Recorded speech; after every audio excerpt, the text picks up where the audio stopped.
Good morning. Welcome back to Sending Ravens. I thought we needed some indigo blue in our life, hence the new cloth. Well, I've used it before, but I just love the color, especially with red. Yeah, red and blue.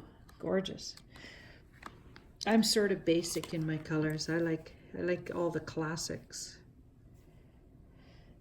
Okay, so here we have ourselves, the 10 of Cups.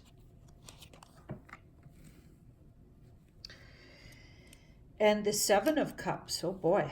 So here we are, feeling all happy. Maybe we got up on the right side of the bed this morning, or at least feeling like we just want to have a nice day, because this card really wants everything to be nice. We're on a plateau of some kind.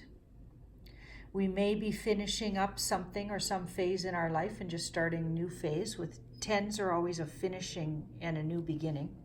There's always a new beginning shortly after a 10 in the tarot. In the past, we've got the King of Cups. So psychologically using our intelligence, that card's very psychologically intelligent. Or there was a man somehow in our life who's very psychologically intelligent. Could have been a little manipulating too. Yeah, because it's not that well aspected. Or we could have been, manipulating our own thoughts in the past, convincing ourselves that we were on this plateau and everything was happy and nice, even though it might not have been, because this card is a bit of a facade sometimes. That rainbow indicates everything's so nice that it could be fake nice. You know what I'm saying? Okay, now here we've got the 7 of Cups. Yeah, because this is so badly aspected with these two cards, actually all three of these together with this one creates bad aspecting. None of those really bump it out of a badly aspected layout so far. So I'm going to read these all in the negative sort of, so this is, we're in some kind of a facade or pretending everything's okay when it really is quite dysfunctional. So there's a situation around us that is not functioning very well, or there's people around us that are somewhat dysfunctional. Okay, and in the past, we've tried using our psychological genius to manage the situation maybe.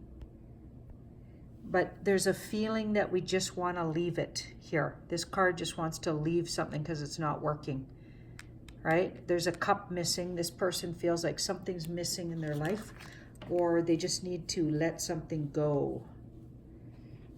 That's why they're leaving that card. And change everything. So something we used to be okay with, even though it was dysfunctional, we now do not want to tolerate anymore. And slowly, we're going to let that thing go. We're going to let that thing go. Yeah, because the Death card lets something go slowly but surely. Something is dying never to be the same again, but transforming. There's a transformative energy to that. Yeah, leaving behind things that don't serve us because we feel worthy of having what is good for us, right? So leaving behind things that don't serve us. These two, they're like pagans, not going into the comfort of this church, even though it's snowing out and they don't look dressed for the weather. They're walking past the warmth of that Christian church. I'm just literally reading the card, because they feel like it's not worth, converting to Christianity, letting go of their beliefs.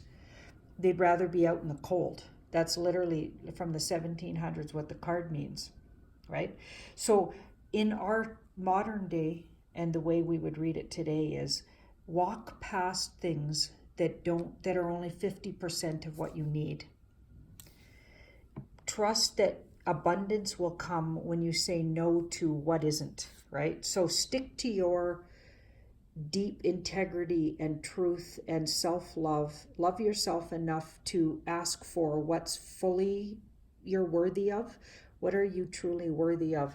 Don't settle for less. Don't stay in dysfunctional situations and pretend they're okay. Leave when something is not what you need it to be for your own growth. Don't settle. Life is too short in the body you're in the self you're in. Life is too short. Okay, now I'm getting a message for a writer out there, or some of my writers. Okay, there's a really very practical piece of information coming for somebody out there to be written, to be documented. Somebody's downloading a really important, or has downloaded a really important piece of information. And in the future, slowly down the road, this guy's really careful. Be careful with the information, because I feel like it's going to be an important part of a published piece of yours. Be careful with it and really take it seriously. Document what you're hearing. There's been a spiritual download for somebody, and it feels really important to, right now at least, take some practical steps to write down what you heard so you don't forget it. Down the road, when you have time, you're going to put that into a piece, and it'll be an important piece of it. It was a spiritually given piece of information. That's exciting. Okay, we've got the 5. Yeah, because sometimes we tend to talk ourselves out of those things, because this card can talk us out of, and or all the other parts in ourself will, like this is can sometimes be about beating ourselves up a little bit. So if you got an important piece of information, take it seriously and take notes on it. Even if you don't know what to do with it just yet, document it. So you don't forget. Sometimes we forget we get these important things and we forget all about them. Yeah, so somebody was downloaded something really exciting, and they're going to use it in a written piece. Take it seriously. It was given spiritually. Just having a look at that beautiful candle there. Just love blue and red. Thank you so much for watching my videos. And please like and share, and sending you ravens, everybody out there.